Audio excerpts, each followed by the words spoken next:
Wrapped is the latest film from M. Night Shyamalan, so now it's time to rank M. Night's films from worst to best. The two exemptions from this list being The Happening and Knock at the Cabin, due to them being rated R, and me for religious and personal reasons not watching R-rated movies. Also, I'm only including movies that he directed. Although he helped write the screenplay for the movie Stuart Little, and he was the producer of the movie Devil, he did not direct those, so they won't be on this list. With that in mind, let's get started. Easily coming in at last place at number 14 is The Last Airbender. I already put out a full review of this movie back in 2022 when I reviewed this for November, so if you want a deeper analysis of it, then go back and watch that video. I'll just quickly go through what's wrong about this movie besides everything. The names are mispronounced, the world building and story are rushed, since they tried to squeeze an entire season's worth of TV into a 2-hour movie, and the acting is wooden. Aang, not Ong like it's pronounced in this movie, goes through no character development by the end of the movie.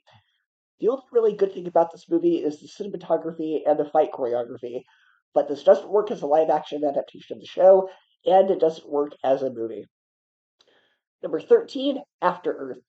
Will Smith's vanity project to try and launch his son's acting career. The concept could be interesting, but the execution is so boring.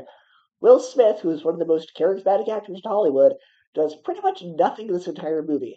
His son is unbearable to watch, the characters' names are stupid even for a sci-fi film, and you can tell this was not a movie that M. Night wanted to make. Unlike some of his earlier work, which had passion put into it because they were personal stories to him, this feels like studio mandated, Will Smith mandated, mass-produced schlock. It doesn't seem like there's any passion put into this film at all. It absolutely does not slap. Number 12, Lady in the Water. For some reason, this was marketed as a horror movie. From a studio standpoint, that makes sense, since when this movie came out, he was fresh off of The Village, Signs, and Sixth Sense, but this movie is not even remotely scary, nor is it trying to be. It's not a horror movie at all, it's a fairy tale, and a very boring one. M. Night cast himself as a writer who will be the most important person in the world. The movie is self-indulgent and pretentious. Number 11, Old. This movie has an interesting concept, feeling like a Twilight Zone episode, but in my opinion, it falls apart by the end. It's pretty thrilling when it wants to, and it has good mystery as to why this beach exists and why it does what it does, but it turns out the beach is there because people in the medical field want to put people with certain medical conditions there so they can experiment on them and leave them to die quickly, so they won't be a burden on society, all for the greater good. And as somebody who struggles with chronic illness every day, I find this movie very insulting. Number 10, Praying with Anger. There is a huge gap between the bottom of this list and this one, because this movie I like. It's M. Night's first film and what feels like his most personal, about an American Indian studying abroad in India and experiencing culture shock. Even though I'm white American, I still found things to resonate with in this film. I spent most of my childhood as a Mormon in Utah, so the Mormon culture was just something very natural to me. Then we moved to California to be closer to family, and the public school experience for me was very different. Students were confused as to why I wouldn't date before the age of 16. I was often asked how many mothers I have because people are still confused thinking that we practice polygamy, even though we stopped in 1890. A lot of people were fine with the fact that I'm Mormon, but I did get some people that would mock and discriminate because of the beliefs and culture surrounding the Latter-day Saints. I just felt resonated because I've had that, oh, things are different here. A lot of the Mormon terminology that everyone is familiar with back in Utah and the beliefs that everyone has are foreign to a lot of folks here. So, for me, it's fascinating. Number 9, Wide Awake. Another very small scale film that also deals with themes of religion. And again, I really enjoyed this despite the fact that I'm not Catholic.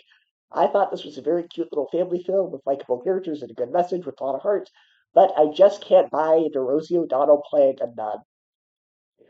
Number 8, The Village. After Sixth Sense and Unbreakable and Signs, this film feels like a bit of a step back, but it's still decent.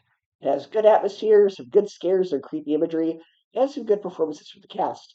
But the twist is one of his most controversial, and I'm in the camp that doesn't really have any strong opinions about it either way. I thought it kind of worked, but I can see for why some people why it wouldn't. Number 7, The Visit. A very different type of film from Shyamalan, since it is presented as found footage horror. This is a great mix of horror and comedy, with great performances and some nice scares. It has a thrilling premise that keeps me intrigued, but I do think the film is a bit too long. It feels like a concept that would have worked better as a 45-minute short film, and it feels like there's a lot of filler to make it an hour and a half long film. It could have been chopped in half. Number 6, Signs. A nice alien invasion film. The main character is interesting and goes through a great character arc. There's some nice thrills and scares here, but the twist is honestly kind of stupid. Number 5, The Sixth Sense. Arguably the film that Shyamalan is best known for. Even if you already know the twist, the film still holds up. It's got creepy imagery, a compelling story, and yes, one of the best twist endings in all of cinema. Number 4, Glass. I know a lot of people were very divided on this one, and some of you are probably surprised that it's so high on this list. I know a lot of people had a problem with the third act, and I was fine with it. I wasn't expecting this big MCU style fight at the end. Unbreakable and Split were very relatively small budget and close quarters films, focused more on psychological aspects rather than action.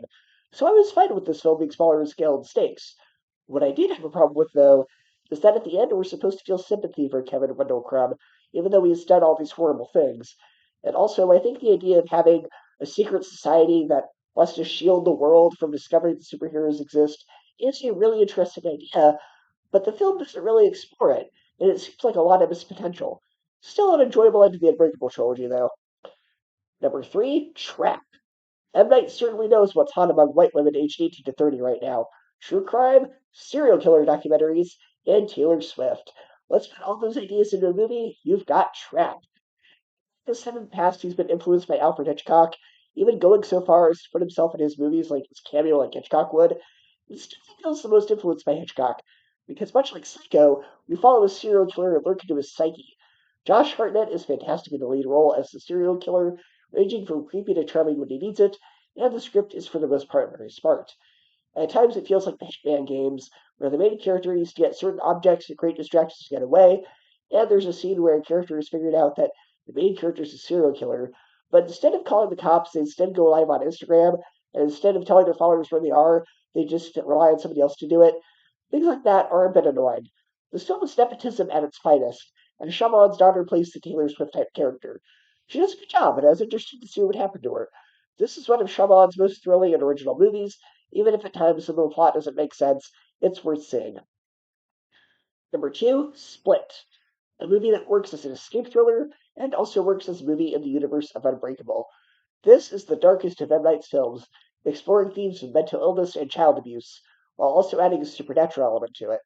This is arguably James McAvoy's greatest performance, as he's able to flip between different personalities on a dime, each one ranging from funny to outright terrifying. This movie kept me on the edge of my seat throughout, and is some of M. Night's finest work. And in first place is Unbreakable, a movie way, way ahead of its time. We only had like 6 comic book movies when this came out, so I think if it came out today, it would be a lot better received because it's first the genre really well.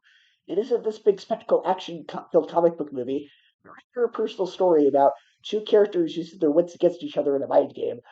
Bruce Willis and Sam Jackson work well off each other, the characters feel rich and deep, the passion M. Night has for comics is obvious here, and the twist is fantastic. Even for people who aren't fans of comics, I still think it's successful as a character study film, and it's M. Night's best work, so it comes in at number 1. So go ahead and share your ranking of the movies. You can include Knock at the Cabin, you can include Stuart Little, whatever you want on your list, it's your list, and let me know what you think. I'll see you next time.